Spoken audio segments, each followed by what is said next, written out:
Ladies and gentlemen, our friend, Kyle Maynard.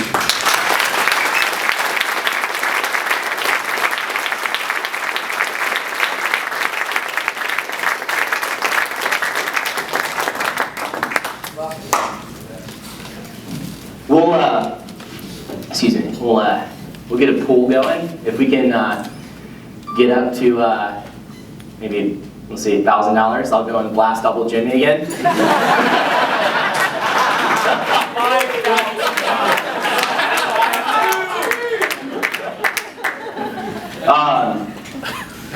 For 10 grand, I'll choke him unconscious, but that's love you, brother. It's a big honor for me to be here with you guys. In reading about Travis's story, and hearing some of the stories, Colonel, that you shared, Jimmy, that you shared about your relationship with him, it brought me back to when I was a sophomore in high school. My best friend Joey and I grew up together in Atlanta, Georgia. Swanee, actually, just met another friend from Swanee here. And September 11th was our sophomore year of high school. And I remember sitting there watching on the news and thinking the whole time that I was just really desperate to want to go myself. And my dad was Army. So I grew up and my dad was my hero too. Growing up, he's a wrestler, football player, Army. Had left the military after when I was born, but I was born at Walter Reed Army Medical, so the hospital where so many of our men and women who have suffered an injury, generally amputations, come back into Walter Reed. So I really grew up with that mentality. My dad would keep me going all the time, just with that mentality, singing the G-rated Airborne Ranger songs to me and all that stuff. It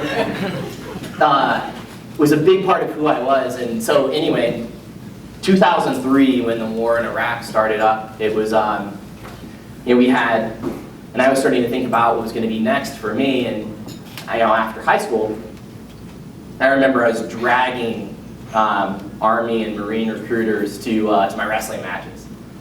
And I wanted to go and demonstrate to them that I could go. And I took the ASVAB, the battery test, to resource and battery test to go in and see if I could.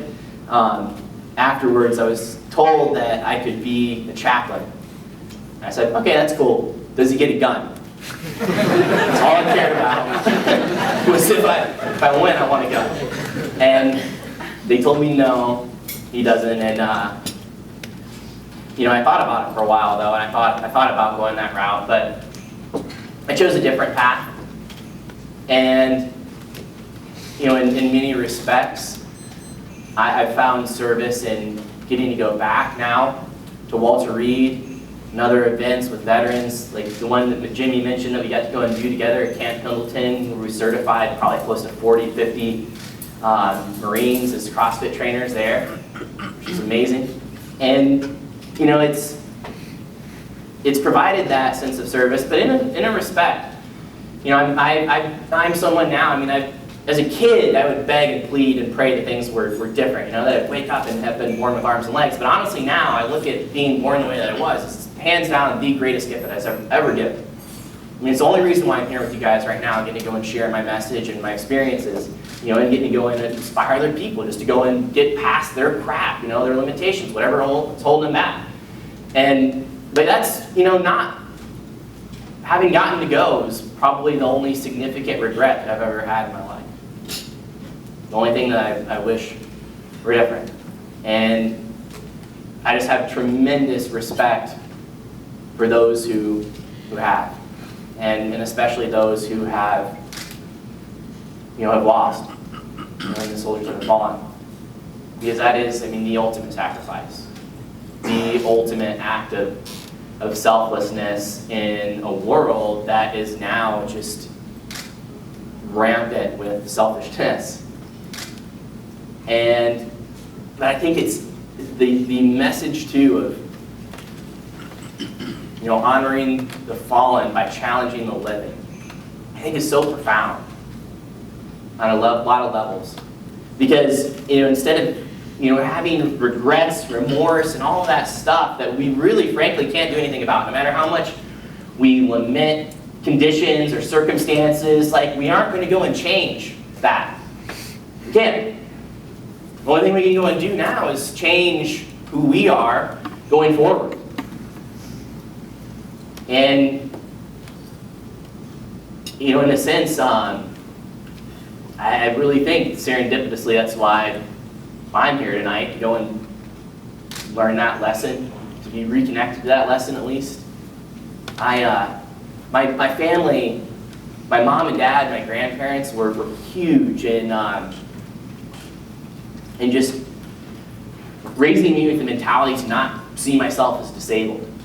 And I just see myself as capable, no matter what the circumstances were, and see myself as normal. And in environments where sometimes that wasn't the case. I used to feel very vulnerable. I used to wear prosthetic arms and legs out in public, and I'd feel very vulnerable without these prosthetics on.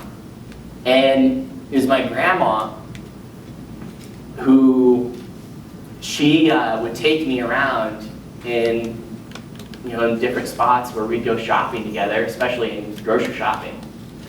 And we would go around to grocery stores without the prosthetics on, and in the grocery store aisles, a couple times a week, we just practice meeting people.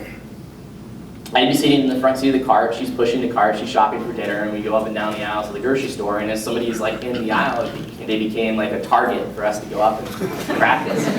So she'd go and push the cart up next to him, and she would introduce herself. She'd say, "Hi, my name's Betty, and this is my grandson," and I'd reach out to go and shake her hand, and I'd tell him, "Hi, my name's Kyle." And she always told me, when people can hear your voice, they can see your face, and they can shake your hand, they'll completely forget about the disability. And they won't even register, they won't even think about it anymore. And in a sense, like, through that power of suggestion that she had in me, like, it became true. And now, everybody that I've gotten to go and meet tonight, Michael when we met, everybody around Z when we talked, really, it's my natural instinct to go and reach out and go and shake your hand. Really, because of that lesson that she had taught me there. It's stayed with me forever. And she did a lot of other things for me too, and just, I think, teaching me ultimately as a kid, like, a sense of just grit, stubbornness, whatever you want to go and call it, I think that would serve me very well throughout the rest of my life. She had a very challenging, very frustrating at times, green sugar jar with a scoop inside of it. And it was a pretty big sugar jar, but the opening was only big enough where I could fit one of my arms inside. And so for me to go and pick something up, I'll go and grab it with both arms.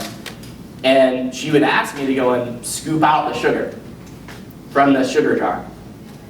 So reaching in with one arm, I would go and scoop out the sugar, and there'd be sugar all over the place on a countertop. But took sometimes hours, maybe even, to go and get 2 or 3 scoops out. And it instilled that lesson in me, I think, just to find a way, go and figure it out. But there also too, there are some things that we can't figure out. A year and a half ago, my grandma got diagnosed with stage 4 glioblastoma. It's a really nasty brain tumor.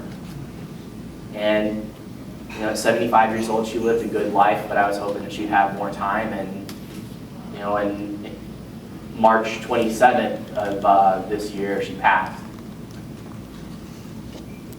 And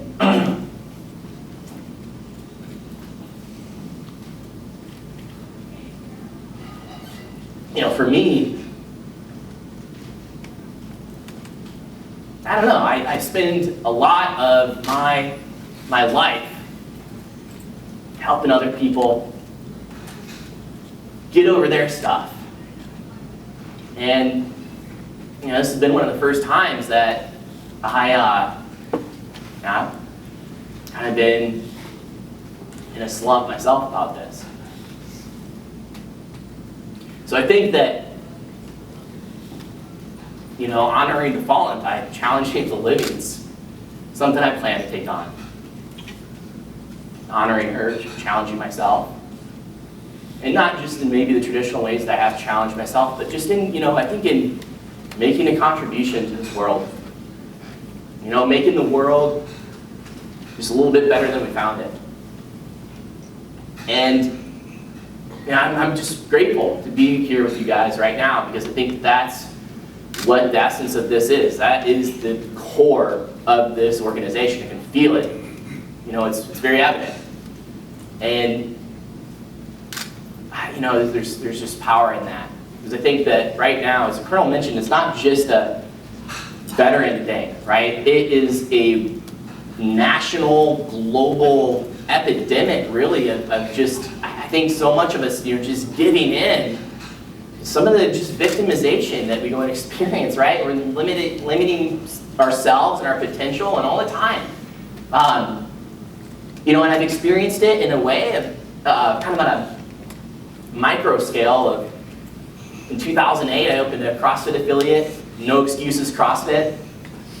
And it was amazing, incredible, but all the time, like what I'd see in the affiliate especially was people would come into my box and they would point at someone else doing something incredible, Somebody would be, maybe my wrestling coach's wife was one of my greatest, just examples of what would be possible with this.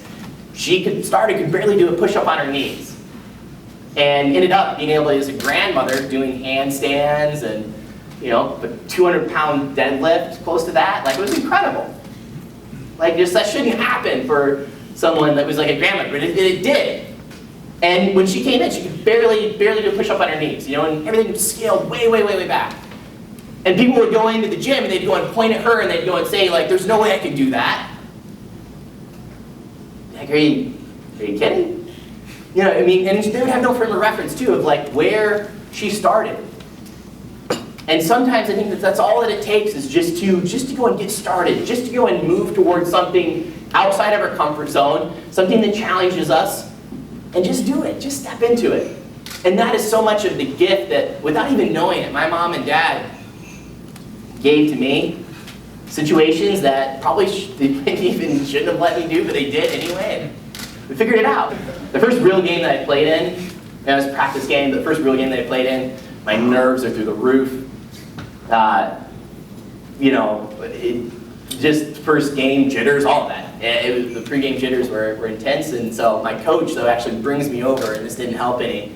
He had a conversation with the other coach from the opposing team, where that coach had told him, he said, it's a really special humanitarian thing that you're letting this disabled kid play football. He said, don't worry, we aren't going to be cheap, we won't run the ball up the middle, we'll go run the ball right around the sides, and don't worry about that. My coach pointed at him, pointed at me, and said, tell Kyle that same story you just told me.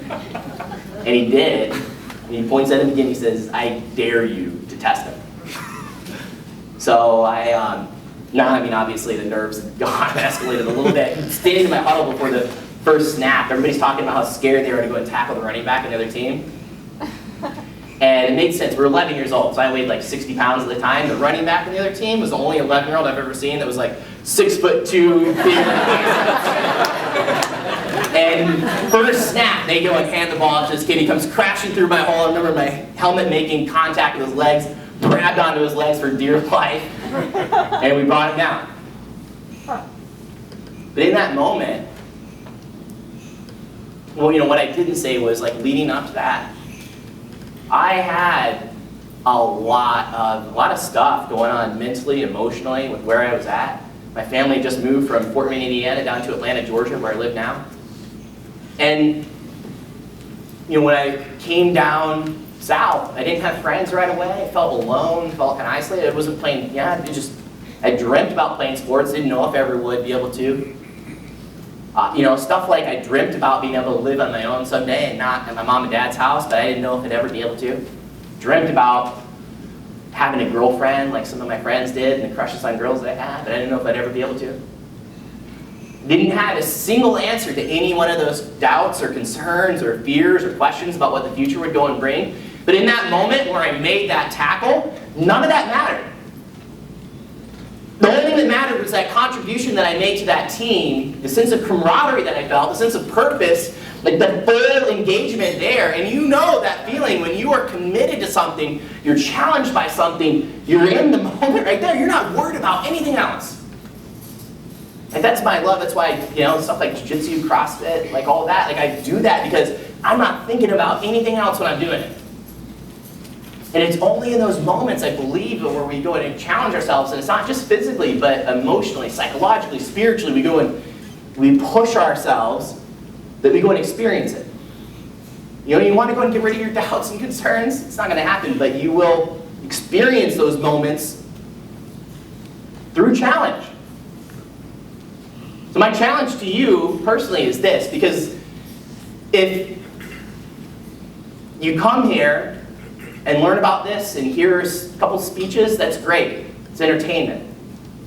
But to do something actionable, I think is pretty critical. I would challenge you, what is your single biggest excuse keeping you from being your fullest expression, your fullest contribution to the world? What is the biggest excuse that you're making right now in your life that's keeping you from that? And how different would your entire life look without that excuse? Is generally maybe one of the first things that pop in your head. I don't know what it is for you. There are things in this room probably, to be honest, that I guarantee unspoken things that make the challenges that I've ever had to go and face pale, way in comparison. People that are facing things right now way harder than anything I've faced. Internal things that you'd never be able to go and see. But even then, I challenge you to let that excuse die in your seat. Let that be, it stays here. I'm sorry to this beautiful property for that amount of baggage that gets left here, but let that stay here. Stand up, walk out these doors, and be free, at least from that thing. And it might be the fight of your life to go and do that. Because anything I believe that is worth having is going to be a tremendous battle. It just is. And it's not for everybody. Not everybody wants to go and take on a challenge to the extent that we're capable of. But I think in order to live a life well lived, a meaningful life, a productive life, we gotta go and get rid of some of the, stuff, these limitations, whatever things we go and put on ourselves. For my mom and dad, when I was a kid, when they taught me how to go and eat and feed myself, pick up a normal spoon or fork, just like at dinner tonight, I had to drop the spoon or fork 1,000 times. Probably close to 1,000 times. I don't even really have any memory of it, but they didn't come in to go and do it for me. If they had come in to go and do it for me, my life would have turned out very different. I would still be needing them to go and sit next to me to dinner to go and feed me. But the fact that they didn't, the fact that they let me go through those experiences by myself, gave me the opportunity to eat with a normal spoon or fork today. Even, down to the first time I ever put on a sock. Like this, it took actually, my best friend Joey called me up and invited me to go to a movie. I'm sitting at home in sweatpants and a t-shirt. Wanted to throw on some jeans, some socks, and a nicer shirt to go out to this movie. My mom wasn't there. I tried convincing her to come home and help me before he arrived to go and get dressed, and it didn't work. She told me later that she could have come home, and she chose not to because I said she knew I'd figure it out. Like, gee, thanks, Mom, that's cool. But hang up the phone with her, she's not coming home, got to go through that grief cycle pretty quick. I got 32 seconds to be really sad, 29 seconds to be really ticked off, right? But I got to figure this out. And so I went and found paper clips out of a drawer and went and bent the paper clips and formed a hook. Stuck the hook in the sock for 30 minutes, just drenched with sweat, pouring, waterfall of sweat in this stupid sock and paper clip trying to pull this thing on. I finally got it on. The next one took 15 minutes, but 45 minutes to get my socks on for the first time. Took the paper clip and stuck it in the zipper of my pants and leaned back against the wall, pulled the zipper up and figured that out. put my shirt on over top, realized I could conceal the buttons, so that took a while to figure out. But at this point too, I'm like sweating through my shirt, thinking now I gotta take everything off, shower, put it all back on. But ended up, you know, for reference sakes, it's like, to put on a sock now, don't use the paper clips anymore, takes maybe 10 seconds or whatever. It is, no matter what we do, it's invariably, like always, toughest, most challenging at first. Just getting started, moving forward with something, and oftentimes too, just even staying committed to it is, you know, can be really challenging, but it's so worth it. So again, I don't know what that is for you, but I invite you to consider, like, what is that biggest excuse? We've all got them. I wrote a book called No Excuses. I could, my best friend Joey, if you want to know my excuse, he could probably write you a, dissertation on that. So what does it do for you? What's it doing? How's it contributing to you? How's it contributing to the world? That, and also too, I think in order to do that, we got to have a vision, a reason to like dream bigger than where we're at right now.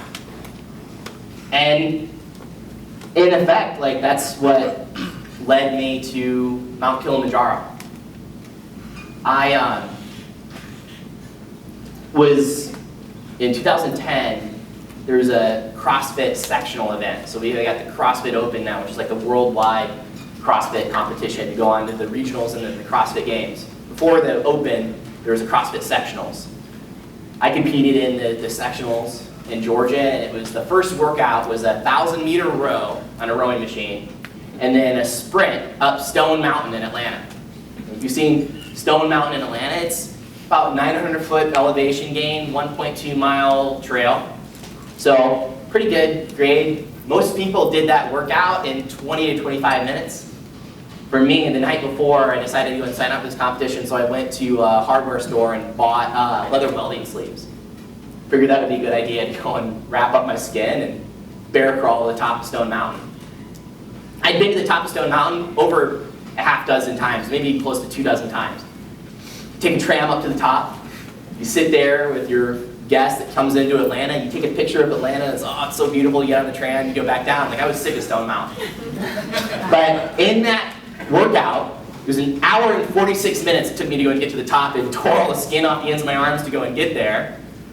Got to the top, dead last, by far, breathtakingly beautiful view. Same experience of sitting on top of Stone Mountain, totally different perspective, totally different view. It was amazing, it was beautiful. And that night I told my friend that I wanted to go and climb Kilimanjaro. And I don't know why it came out of my mouth, I don't know where it was in my head somewhere, but it was like I knew that I wanted to go and do it. And I knew that I wanted to go and do it for a purpose. So we called it Mission Kilimanjaro. And our aim was to show veterans that had lost their limbs that anything you want badly enough is possible. And just like Jimmy said, I believe wholeheartedly, I had it 1,000 times easier than someone that went through an amputation. Being born the way that I was, learning how to go and pick up a spoon or a fork when I was a kid or a cell phone or whatever, it's normal to me. You know, for them, they got to go and learn a completely different way. But even with that sense of purpose, I got some of my best friends there with me on the climb, doing a bear crawl down on all fours, upgraded my gear, had carbon fiber shoes now for my arms and my feet. But it was, it was just, I see the mountain for the first time, I'm like, what did I get myself into? From that time in Stone Mountain to Kilimanjaro, I only had 12 hikes total. Used CrossFit to go and get ready and prepare for the climb, and got there to the mountain, and fourth day of projected 15 days, I'm thinking about the helicopter off. I'm completely broken, physically. My friends that were with me that I'm laughing and joking with before, I told them, I was like, you need to just go and hike ahead, get away from me, like I'm Settlers of Catan or something, I don't really know what they're up to. They're laughing, they're joking, they're having fun, and I got pissed. I broke, started crying. For an hour, I laid there crying, angry, and frustrated, envious, defeated. And I remembered a promise that I had gotten to make. There's a woman named Vicky out in Phoenix, Arizona that I met in the gym out there before I had left for the climb. We met in October 2011, and in May of 2011, Vicky's son, Corey, who was a soldier who was killed overseas in combat, and served valiantly, courageously, and I was heartbroken that I never would have known this guy's name, never would have known who he was, what he was about. She's telling me his story, that he had 3 daughters. His wife was pregnant with their 3rd daughter before he went on his final deployment.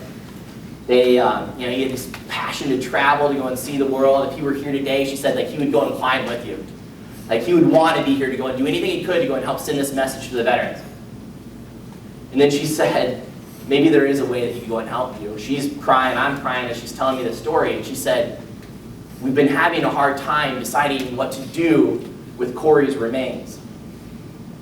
She said, would you promise to take my son's ashes to the summit? And I looked her in the eye, and I told her that I would. So she gave us Corey's ashes in a moccasin-type material, like a necklace. And in that tent, feeling so sorry for myself and ready to go and quit, I felt him, and I made a promise that just no matter what happened, I would not stop. That the only way I was going to come off of that mountain was to summit and come back down.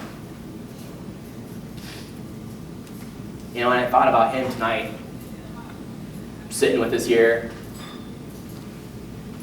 and what he did for me. Because what I learned there was I was at my physical breaking point, or at least what I thought was, and I was at 1% of it. There was 99% left, a huge reservoir that I barely tapped into, had no idea was even there. They never would have found out. Ended up, the next day, went about 50% faster than I had on any previous day.